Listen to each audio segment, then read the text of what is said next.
আমি কোনো মেয়ে মানুষের হাতে মরতে চাই না। কেন রে শয়তান? কেন তোরা মেয়ে মানুষকে মানুষের মর্যাদা দিবি না? কেন তার শিক্ষার চেয়ে শরীরের দাম বেশি হবে? কেন আমাদের মনুষ্যত্বের ওজন করা হবে পণের টাকা আর গয়না দাড়ি পাল্লায়? কেন প্রসাদী পায়েসের মতন 5 ভাইয়ের সেবায় আমাদের দ্রৌপদী হতে হবে? লম্পট স্বামী সতীসাধ্যী স্ত্রীকে কেন সতীত্বের আগুনে ঝাঁপ দিতে হবে? রঙিন টিভিতে পায়ের জুতোর বিজ্ঞাপনে কেন ব্যবহার করা হবে নগ্ন নারী দেহকে? আমরাও দেশের অর্ধেক মানুষ, তবুও বিধানসভা, লোকসভা, সরকারি চাকরিতে কেন আমাদের 50 ভাগ সিট রিজার্ভ থাকবে না? কেন? জানি না মা, জানি না।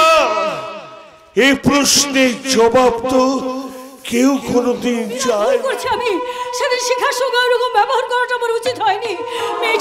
মেয়েটা যাওয়ার সময় যে কথাগুলো বলে গেল, সেই কথাগুলো শোনার পর থেকে আমার বুকটা কাঁপছে।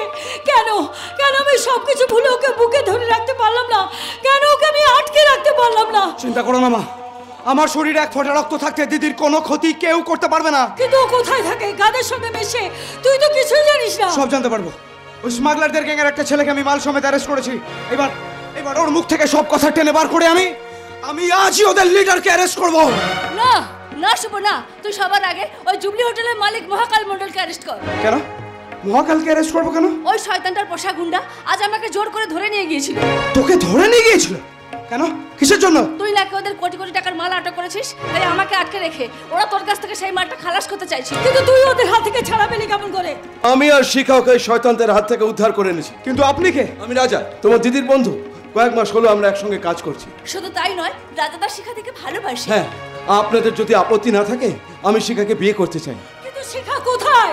সে তোমাদের সঙ্গে আসেনি কেন? আসবে, শিখা আজ আপনার কাছে আসবেই। তার আগে তুই মহাকাল মণ্ডলকে অ্যারেস্ট কর, তাহলে ওই শয়তানটা দিদির কোনো সর্বনাশ করবেই। কিন্তু ছবিকে কিডন্যাপের কেসে অ্যারেস্ট করে কোনো লাভ হবে না। ওর জন্য আরো বড় শাস্তির দরকার। কারণ ওই মহাকাল মণ্ডলের আসল নাম হলো রঞ্জন বিশ্বাস। রঞ্জন বিশ্বাস? তার মানে ওই শয়তানটাই আমার স্বামীর ভাই।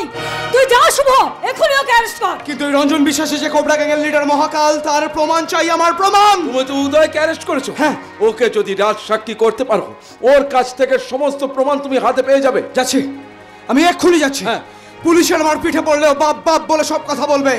উদয়কে আমি কথা বলাবই। পারবে না উদয়কে, তুমি কোনোদিনই কথা বলাতে পারবে না শুভ। কেন পারবো না? কেন? উদয় কাল রাত্রে লকআপের মধ্যেই মারা গেছে। লকআপের মধ্যে মারা গেছে মানে? পুলিশ কাস্টাডিতে থেকেও কেমন করে মারা গেল? হয় অনুজি বিষ খেয়েছে, অত বন্যকে বিষ খেয়ে খুন করেছে। আমি তো বুঝতে পারছি না ওই লকআপের মধ্যে বিষ এলো কোথা থেকে। নিশ্চয়ই থানার মধ্যে ওদের দলের কোন গুপ্তচর ঢুকে বসে আছে। সেটা আমরা অবশ্যই তদন্ত করে দেখবো।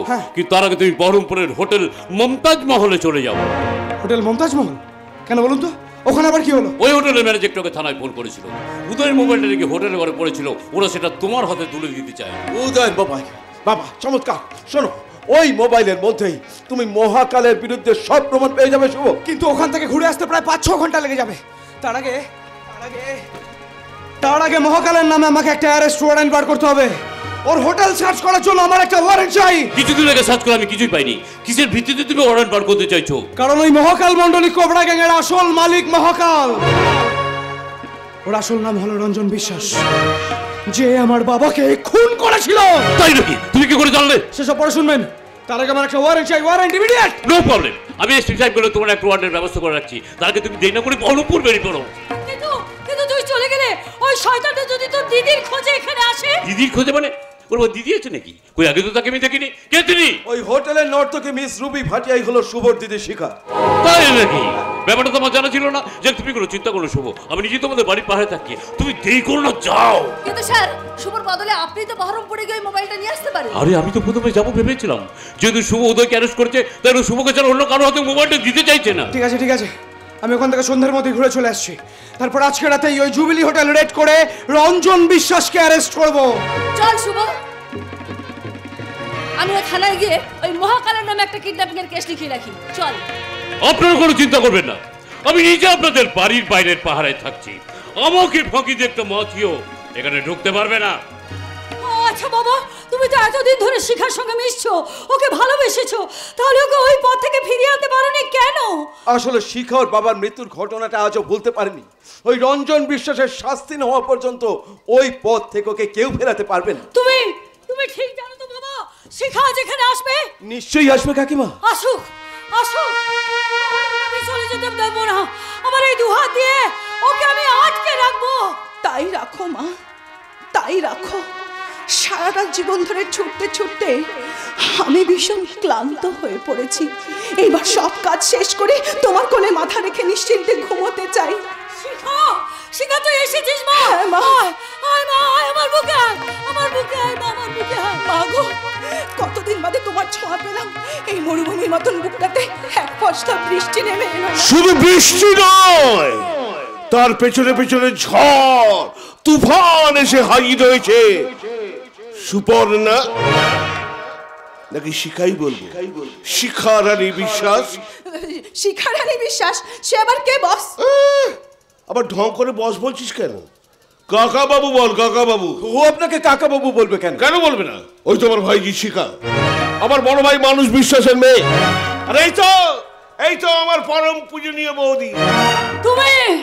তুমি রঞ্জন, তুমি এখনো বেঁচে আছো শয়তান? হ্যাঁ গো বৌদি, ভালো মানুষরা পড়ে আর মরে, কিন্তু শয়তানরা সহজে মরে না। মানুষের ক্ষতি করার জন্য অনেক দিন ধরে বেঁচে থাকে। কিন্তু আপনি আমাদের পরিচয় জানলেন কি করে? কে বলেছে আপনাকে? আমি বসকে টেলিফোন করে এই খবরটা জানিয়ে দিয়েছি। আপনি আবার দাঁত বার করে হাসছেন? একজন পুলিশের লোক হয়ে আপনি এই কাজ করেছেন? কেন করবে না? এই শরীর তো আমার গুপ্তচর হয়ে এতদিন পুলিশের চাকরিতে ঢুকে বসে আছে। ছি ছি ছি, আপনি আমার ছেলের সহকর্মী হয়ে আমাদের এত বড় সর্বনাশ করলেন। করতেই হবে। সেই জন্য তো বস আমাকে মাসে মাসে মোটা টাকা মাসোহারা দেয়। আর সেই জন্যই শরীর গতকাল রাতে লকআপের ভেতরে উদয়কে বিষ খাইয়ে মেরে দিয়েছে। উদয়কে আপনি মেরে ফেলেছেন? আগে হ্যাঁ, বসের হুকুম তো আমাকে মানতেই হবে। শুধু কি তাই, উদয়ের মোবাইলের বিরুদ্ধে খবর দিয়ে তোমার ভাইকে বহরমপুরে পাঠিয়ে দিয়েছে। তাহলে তোমাদের মা মেয়েকে মারতে আমার একটু অসুবিধা হতো। যাও শোনেন, বাইরে পাহারায় যাও আর চ্যাংকে পাঠিয়ে দাও। ওকে বস। রঞ্জন বিশ্বাস মরণ দশা যখন ঘনায় তখন একটা শেয়ালর শহরে এসে হাজির হয়। আজ তোমার মৃত্যু তোমাকে এখানে টেনে নিয়ে এসেছে। তোমার সামনে আছে শিখা, শিওরের সমন, পিছনে মরণ। না রে না, আজ তোদের মা মেয়ের সঙ্গে তোর ভাইটা মরবে। না। ওই ইন্সপেক্টর সলিল ওকে এনকাউন্টার করে মেরে দেবে। না, না। আমি এসে গেছি বস। খুব ভালো হয়েছে, রাজাকে সার্চ করে দেখ তোর কিছু আছে কিনা। দেখ। আমার কাছে কিচ্ছু নেই। আছে বস, ওর কাছে এই পিস্তলটা আছে। ওটা ওর মাথায় ধর, আমি নির্বিঘ্নে আমার বৌদি আর ভাইজিকে শেষ করি। তো বলো, তোমাদের মধ্যে কে আগে মরবে বল? খবরদার, খবরদার শয়তান, তুমি মারতে চাইলে আমাকে মারো, কিন্তু আমার মায়ের কোনো ক্ষতি করো না। না না না রে শয়তান, না। তুই মারতে চাইলে আমাকে মার, তবু আমার ছেলে মেয়ের গায়ে তুই হাত দিবি না। তুমি চুপ করো মা। তুমি ঠিক বলেছো বৌদি, ঠিক বলেছো। তুমি আমার গুরুজন, তোমার কথা তো মানতেই হবে। তাহলে যাও, তুমি যাও। এখানে চ্যাঙ্ক, এই গুলি চলছে না কেন? এই রে, কি হলো? ওটা বোধহয় আপনার সেই চাইনিজ পিস্তলটা। ও, তাড়াহুড়োই ভুল করে ওটাই আপনার হাতে তুলে দিয়ে রাজার মালটা দে। এটা রাজা। এইবার কোথায় যাবে রঞ্জন বিশ্বাস? এই হারামজাদা, তুই আমার সঙ্গে বেইমানি করলি কেন চ্যাং? কারণ আমি চ্যাং নই, চন্দন লাহিড়ী। চন্দন লাই? হ্যাঁ, আজ থেকে বহুদিন আগে তুমি আমার একমাত্র ছোট বোনটাকে বিদেশে বিক্রি করে দিয়েছিলে। তার প্রতিশোধ নিতে আমি ওই রাজার সঙ্গে হাত মিলিয়েছিলাম। আর রাজা কোনো চোর নয়, সিআইডি ইন্সপেক্টর রাজা।